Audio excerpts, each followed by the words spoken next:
Welcome to Bible Study with Fred. I'm in Proverbs chapter 22, verses 26 and 27 to begin with. So let's begin with this. Now, I'm asking you, I hope we can have a Bible study seated across the table from each other with our Bibles open. I'll share my interpretation with you. You let me know what you think about the passage, and then we'll feel free to make comments on what I say.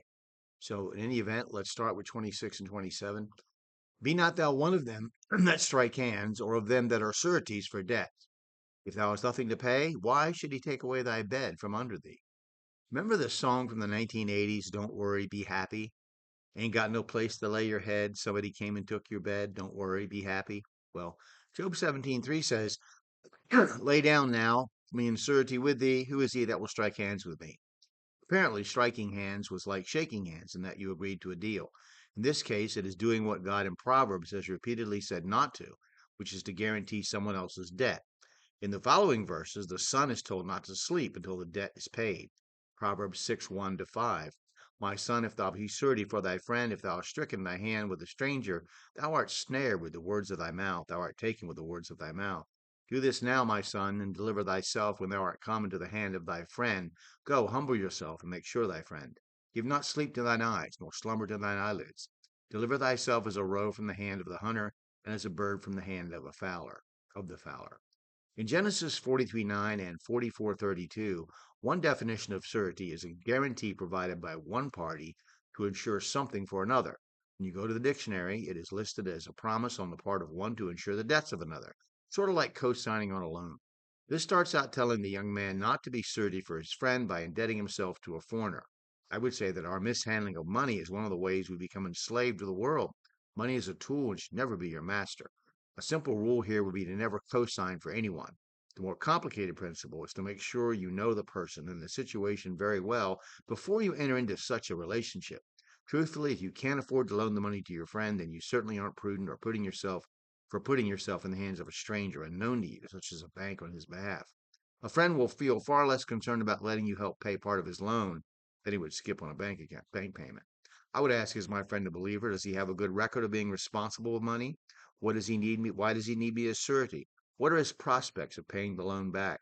John Gill, who pastored C.H. Spurgeon's church before him, a century before, implies that Proverbs 6:3 means when it says, make sure thy friend, that you'd be better off to be a refuge for your friend than to take his debt load on your back.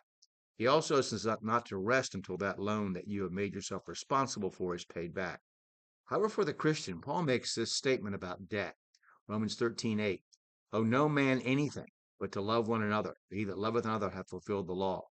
Debt is a trap. Putting yourself on the line and in debt for someone else is a bigger trap. Anyone over 30, though, knows that. You've either been hammered for someone else's sake by a loan someone tried to collect from you, or you've been the person who had a loan guaranteed by a friend or family member and found yourself unable to pay it back. If your child needs you to co-sign a loan for him or her to get a car, you should ask yourself how much money has that child saved before he had the chance to drive a car. Is he or she responsible enough to take this commitment seriously? Honestly, though, folks, Christians don't take the promise to pay back a loan very seriously at all these days. With mortgage help, bankruptcy, and other things available to us by law, we tend to be more easily walk away from a promise made by our mouths and signed by our hands. This harms our testimony greatly. Often, your most consistent witness is how you pay your debts.